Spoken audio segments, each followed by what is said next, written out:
중간의 안식을 은혜롭게 보내게 하신 것은 주님의 은혜이죠. 하지만 또 우리 지체들의 기도의 연합이 없었다면 저는 항상 이 여행을 순례길이라고 하는데 순례길의 시작이 또 끝이 있죠. 그런데 이렇게 기쁜 마음과 육체로 이렇게 다시 만난다고 하는 것은 우리 교회 이름처럼 덕스러운 것이죠. 만약 이렇지 못한다 그러면 이 빵나에 오르지 않을까요? 사람의 마음에는 두 가지 마음이 공존합니다. 같이 걷다가도 시기한 마음이 죄된 인간의 본성이죠. 하지만 이렇게 하나님의 은혜로 이렇게 일상이 얼마나 소중한가를 제가 얼마나 많이 누리는 자인지를 여행을 하고 돌아오면 깨달아요. 오늘은 안식을 보내며 깨달은 것이라고 하는 제목으로 은혜의 시간을 좀 나눠보고자 합니다. 제가 분명하게 알게 된 것은 뭐냐 하면 제가 참 이게 평범치는 않다라고 하는 것을 알게 되었습니다. 왜냐하면 여행을 하다 보면 한국 사람들도 만나게 되고 외국인도 만나게 되잖아요. 그러면 대체로 어떤 나라에서 왔습니까? 묻고 나면 어느 정도의 일정으로 여행하는지를 알게 돼요. 우리 한국에서 온 젊은이들은 일주일 정도의 휴가 내서 오는 거죠. 그런데 장년층의 경우에는 길면 10일. 제가 10주라 그러면 깜짝 놀라요. 가능하냐고. 근데 어떻게 보면 제가 이렇게 10주를 하게 된 이유는 2010년도에 영국에 있을 때 차를 끌고 50일 여행을 해보았기 때문에 차도 없는데 70일 정도는 가능하지 않을까라고 생각을 했죠. 그런데 주님 은혜로 이렇게 가능하고 그것을 느꼈습니다. 설교를 통해서 제가 느꼈던 지점들을 성경을 이해하고 성경을 더 읽고 싶고 성경을 더 알고 싶은 것이 이번 안식월이 준 선물이라고 한다면 저 개인과 우리 공동체에 나쁘지 않다라는 생각을 들게 됩니다. 가장 인상적으로 다가왔던 것은 뭐냐 그러면 어떠한 곳의 아름다운 건물이 아니라 북부에 갔을 때 스웨덴과 노르웨이 두 나라를 이번에 갔지만 거기에는 현금이 없는 사회라고 하는 것이 가장 인상적으로 다가왔습니다. 노 캐시 소사이티예요. 더블린에서 환전을 해가지고 스웨덴 같은 경우에는 비EU 국가이기 때문에 유로를 사용할 수가 없어서 환전을 했어요. 그런데 여행을 하는 동안에 현금을 쓸 수 있는 기회가 없었습니다.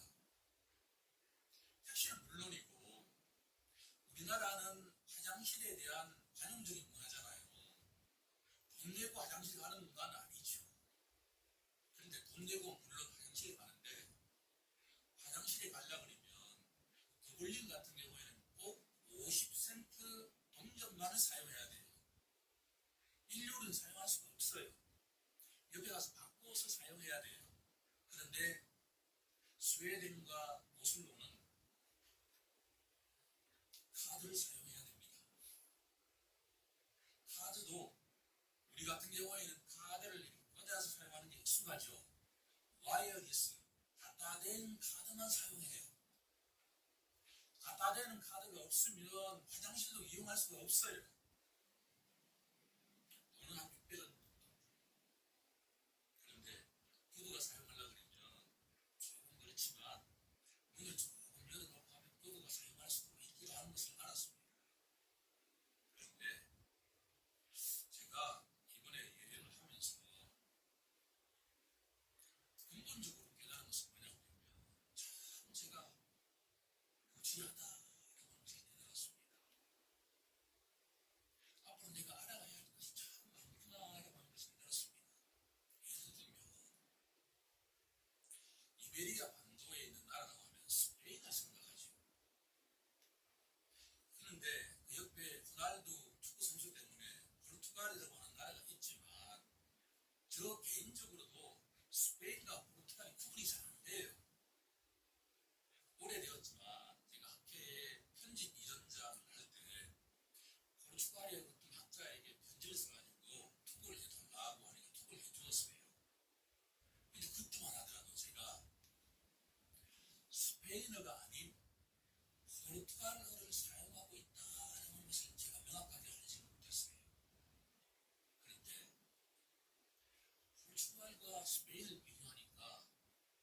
마치 한국과 일본의 관계와 비슷하다는 것을 알았습니다.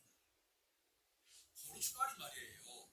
스페인보다 먼저 전 세계를 다 이렇게 탐험해가지고 알아놨어요. 그런데 실질적으로 전 세계 아메리카 대륙을 발견한 사람은 누구라고 우리가 알고 있죠? 콜럼버스라고 알고 있잖아요. 콜럼버스 이전에 이미 바스코 다가마라고 하는 사람이 100년 이전에 이미 다 발견해놨어요. 이렇게. 그런데 이런저런 이유로 그 아메리카 대륙에 상륙하지 않았을 뿐이다라고 하는 거예요. 그런데 우리는 신대륙은 누가 발견했는가라고 질문하면 다 포르투갈이 아니라 스페인이라고 이야기하죠. 그게 바로 역사는 강자의 시각으로 적혀 있다라고 하는 거예요. 내가 좀 더 교양을 넓혀야 되겠다. 두 번째, berlin에 가보니까 제가 영국 사람이라고 생각했던 사람이 알고 보니까 아일랜드 사람이에요. 아일랜드에는 우리는 없는데 노벨 문학상을 4사람이 받았어요. 평화상 5명, 총 10명의 노벨상을 받았습니다. 스톡홀름에 가가지고 노벨 박물관을 가가지고 많이 생각했습니다. 우리나라에 노벨상 받은 사람이 한 분이 있어요.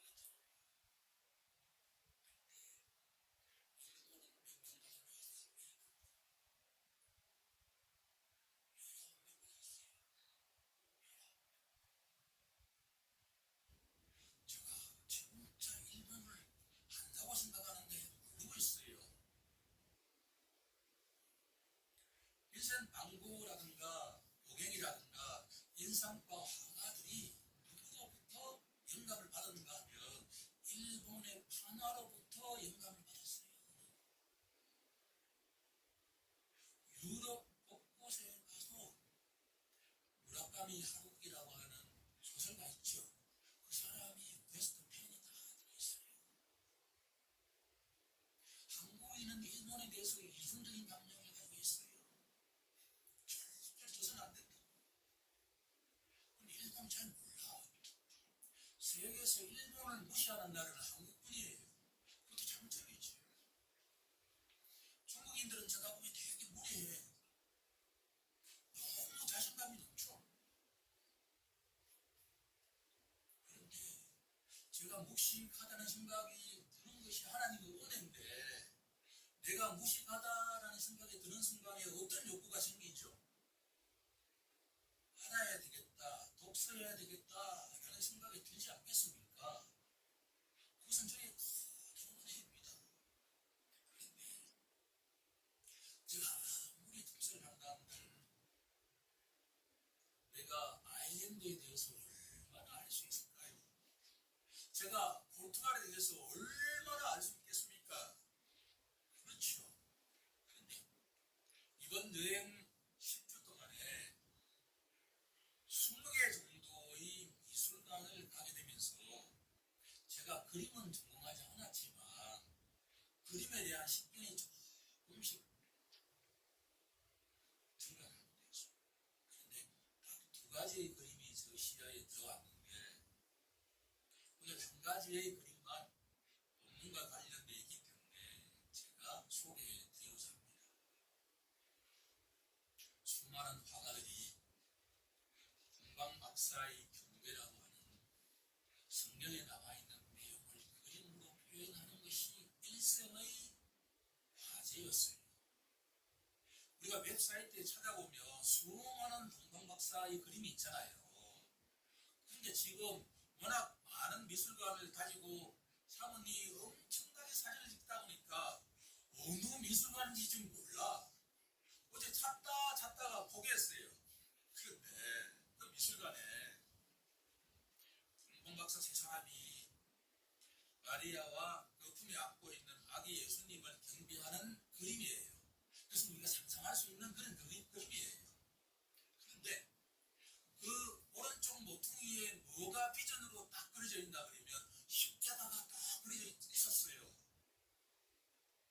제가 이미 이 내용은 수요 예배 때 설교했던 내용이에요. 동방 박사가 몇 명인지는 알 수가 없지요. 그래서 꼭 그림에는 몇 명으로 그려져 있느냐 그러면 세 사람으로 그려져 있어요. 이유가 뭔고 하니 예물이 몇 가지예요? 세 가지죠. 번째가 이것은 예수님의 가족이 애국 등등에서避難 생활을 할 때 생존하는 데 엄청나게 중요한 재료가 되었고, 두 번째 유황과 물약이었죠. 유황과 물약은 언제 사용하는 것이냐 하면 죽은 시신을 위해서 사용하는 것이죠. 결국은 뭡니까? 예수님께서 이 땅에 오셨다라고 하는 것은, 인자가 온 것은 섬김을 받아야 함이 아니요 많은 사람의 대속물로 주게 합니다. 금방 박사가 아기 예수님께 믿음으로 경배 찬양을 할 때 때가 되면 예수님이 이 땅에서 무엇을 지신다라고 하는 것을 동방 박사들은 하나님의 은혜로 알았다라는 거잖아요. 그것이 이 화가는 무엇이라고 시각적으로 표현하고 있죠? 바로 십자가다. 제가 이번 여행에서 두 번의 유행이 있었습니다. 첫 번째 유행은 리스본에서 35일 정도, 한 달이 지나고 난 뒤에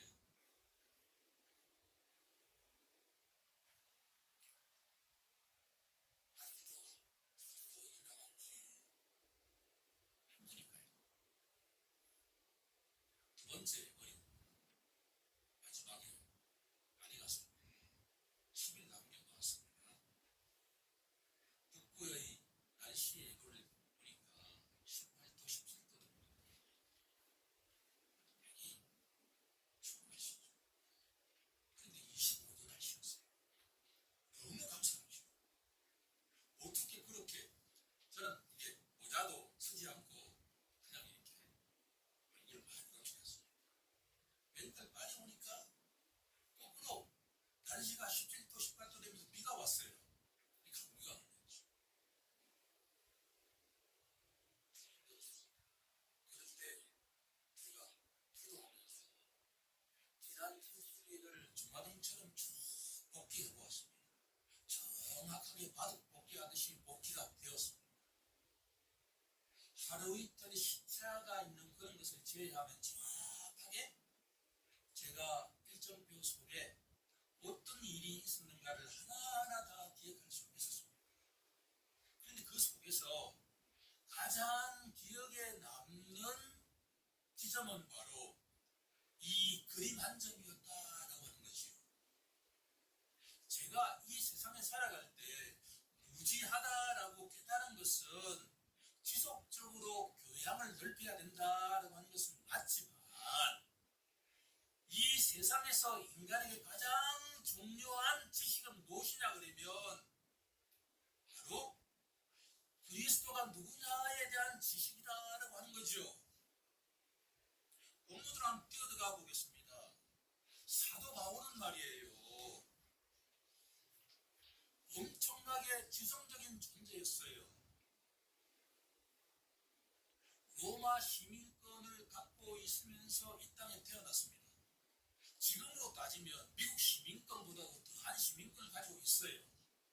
그리고 당시에 가장 좋은 헬라 문화 교육을 받고, 또 예루살렘에서 가장 유명한 가말리엘이라고 하는 선생님 밑에서 수제자, 다시 말한다 그러면 오늘날로 본다 그러면 하버드 대학 출신으로서 미국 시민권을 갖고 있는 그런 그 이상의 사람이었단 말이에요. 똑똑하다 그러면 사도 바울보다도 더 뛰어난 사람이 없다라고 할 정도로 지성적으로 똑똑했던 사람이에요.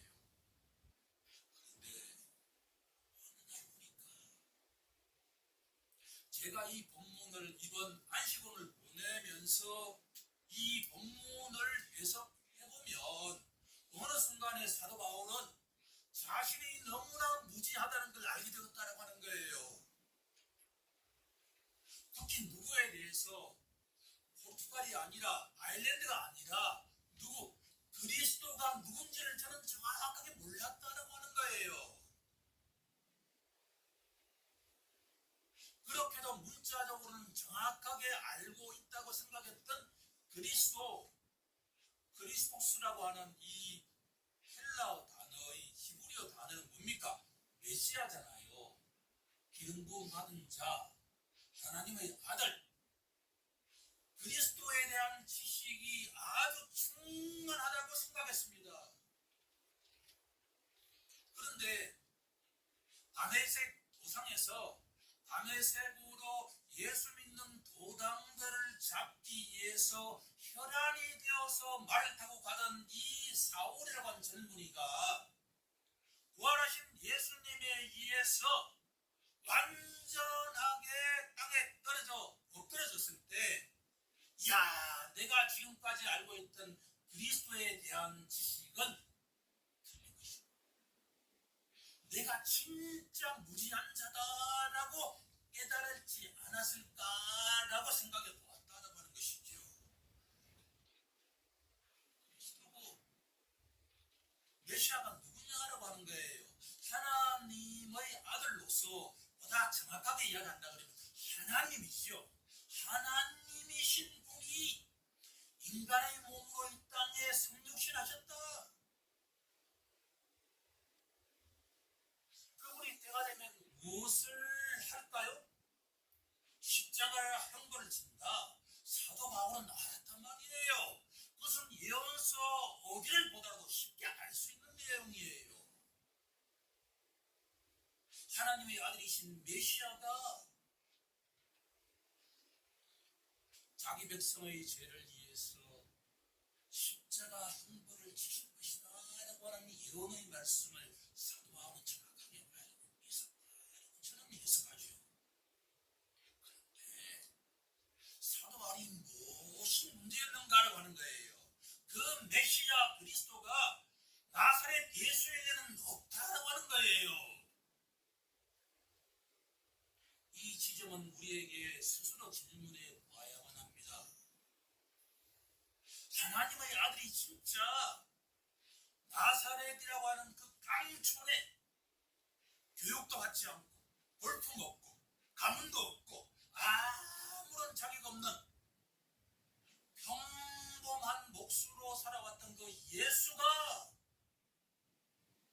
구약의 이사야서에서 예언된 그 그리스도일 수 있을까라고 하는 지점에 사도 바울은 절대 아니다고 결론을 내린다라고 하는 거죠. 그럴 수가 없다는 거예요. 특히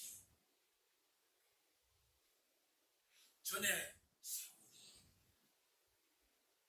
설령 예수가 그리스도라 하더라도 이런 일은 있을 수가 없다라고 하는 것이요. 무엇일까요? 로마인들이 가장 죽음 가운데 저수스러운 죽음이 무엇일까요? 십자가의 형벌이지요. 당시에 십자가를 진 사람은 아주 많았다는 거예요. 로마에 대항한 반역자, 사기꾼, 모든 범죄자들, 이런 쓰레기 같은 범죄자들은 로마 당국이 어떻게 본보기로 보였냐 그러면 모든 사람들이 볼 수 있는 대로변에 일정한 간격으로 십자가 형벌을 통해서 서서히 죽어가는 그 범죄자를 보면서 절대로 로마에 대항해서는 이렇게 된다라고 하는 형벌이 십자가 형벌이었다라는 것이죠.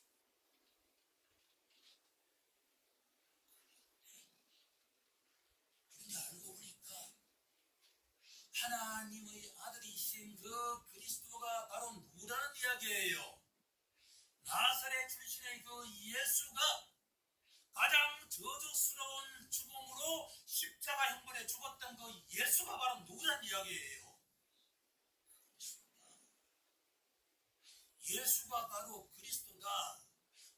그리스도가 바로 누구다라는 이야기예요.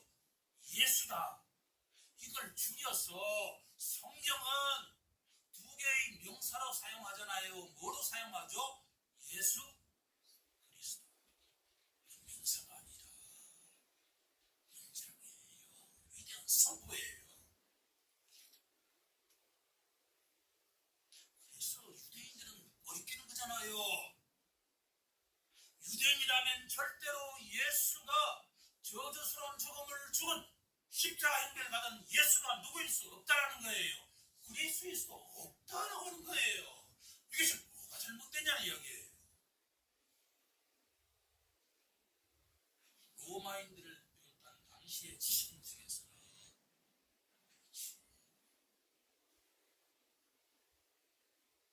천지 만물을 창조하시고 구성하신 신인 하나님이 진짜 있다고 한다면 그 아들이 저렇게 처참하게 죽을 수는 없지.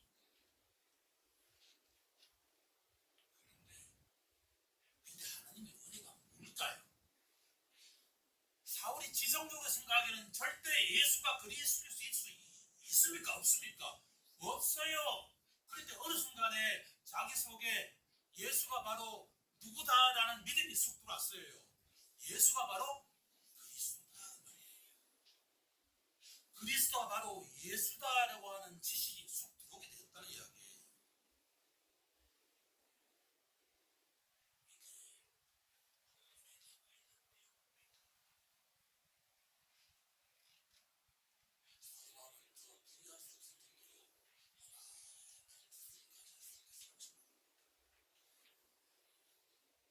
저도 그렇게 생각합니다. 각 나라의 역사와 각 나라에서 노벨상을 받은 사람을 알고서 그분들에 대한 리스펙트, 존경심을 표하는 사람이 되기를 원합니다. 그게 글로벌맨의 기본적인 교양이지요. 하지만 그것보다도 더 중요한 것은 무엇이라고 하는 거예요? 누구에 대한 지식이죠?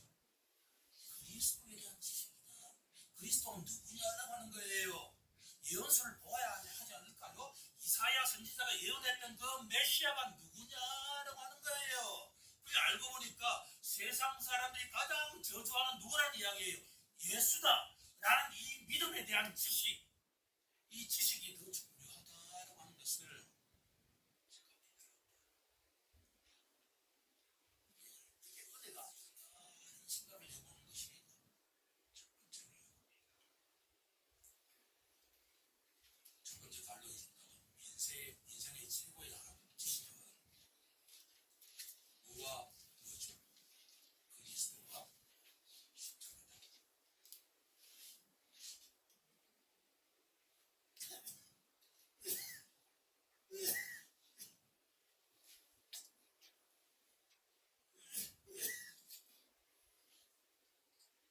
너무나 감사한 것은 70년 동안 여행길을 가는 것이 쉽지는 않았지만 그 그림 한 점이 우리에게 전달한 것처럼 그리스도에 대한 지식과 십자가의 그 함의를, 메시지를 더 알아가고 싶다라고 하는 그 마음은 주님이 주신 은총인 줄로 믿습니다. 두 번째, 제가 여행하면서 날마다 먹지 않으면 살 수가 없잖아요. 하루에 한 끼.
있어요.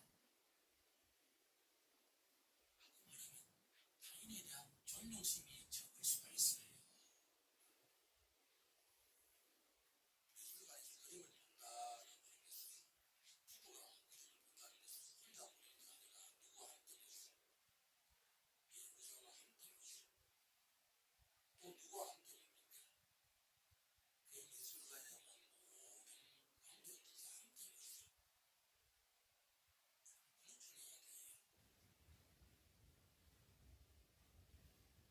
타인에 대한 존중심이 아주 중요하다는 이야기죠. 근데 이 이야기를 가만히 묵상하면서 본문의 3절에 보니까 내가 너희 가운데 거할 때 뭐라고 사도 바울이 고백하죠. 세 단어로 이야기하잖아요. 첫 번째 뭐라고 하죠? 약하고, 두 번째로 두렵고, 세 번째로 약하고 두렵고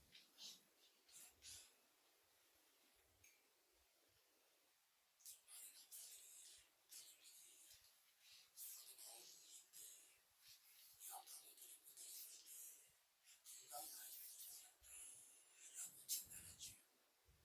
저는 맞다는 생각이 듭니다. 사도 바울이 다메섹 도상에서 부활하신 주님, 그 영광스러운 주님을 직접 만나고 난 뒤에 눈이 가버렸잖아요. 평생 안지를 겪었다는 거예요. 학자의 수상에 따르면 사도 바울이 또 간질병도 있었다라고 주장하잖아요. 아무튼 저는 그 사실을 인정하면서도 저는 이렇게 예상해 보고자 합니다. 제가 왜 레스토랑에 왔을 때 기다리지 못하고 그 서빙하시는 분들이 안내할 때까지 기다리지 못하고 내가 주도로가 앉으려고 할까라고 생각을 해보니까 바로 내 앞에 누가 계신다는 것을 내가 인정하지 않았기 때문이죠. 내 앞에 항상 누가 계시죠?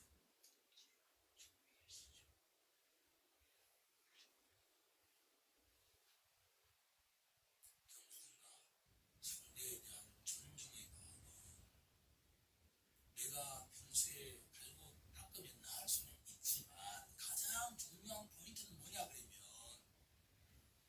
사도 바울처럼 자신의 삶을 주관해 가시는 분이 부활하신 주님이시고 그분이 항상 자신과 함께하고 있다라고 하는 이마누엘 하나님을 인정하면 인정할수록 우리들은 그 어떤 곳에 가더라도 그곳을 주관하는 사람의 질서에 따르고자 하게 될 것이다 라고 하는 거죠. 약하다라고 하는 이야기는 나의 육신적인 상태가 약하다라고 하는 의미보다도 누구 앞에 서니까 내가 약하다는 이야기예요. 주님처럼 강력한 하지만 인격체 앞에 설 때 내가 어떤 마음이 든다는 이야기죠. 수없지요. 부활하신 주님 앞에 설 때 이 천지 만물을 창조하신 그분 앞에 내가 설 때는 내가 어떤 마음이 들지 않을 수 없을까요? 떨릴 수밖에 없죠.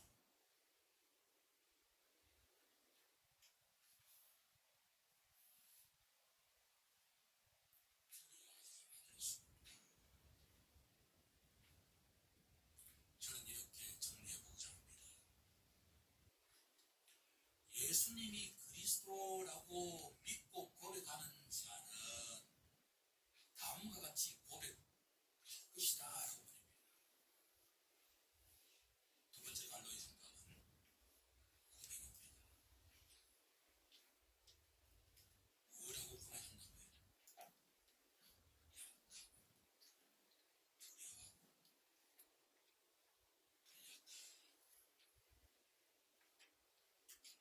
약하고 두려워하고 들렸다는 이 사도 바울의 고백은 육신적인 컨디션이 아니라 바로 부활하신 위대하신 주님이 항상 자기와 함께 하신다는 것을 믿음으로 고백할 때 가능한 이야기다, 그런 이야기예요.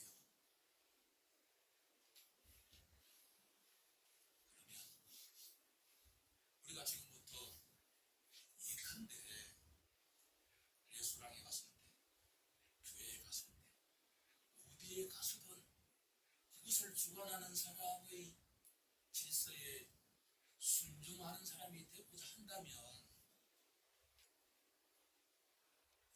우리에게 무엇이 더 중요한지 그리스도와 십자가에 대한 지식이 풍성하면 풍성할수록 우리가 저는 지금 말처럼 약하고 두려워하고 떨리는 심령으로 순종할 수 있지 않겠는가 하는 생각을 하게 됩니다.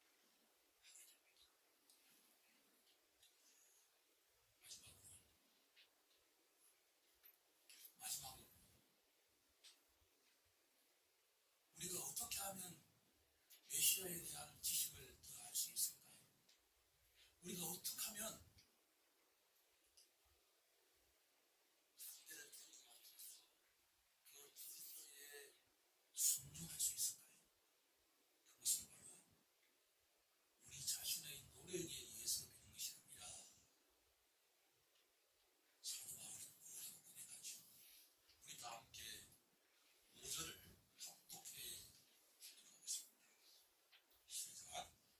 너희 믿음이 사람의 지혜에 있지 아니하고 다만 하나님의 능력에 있게 하려 합니다.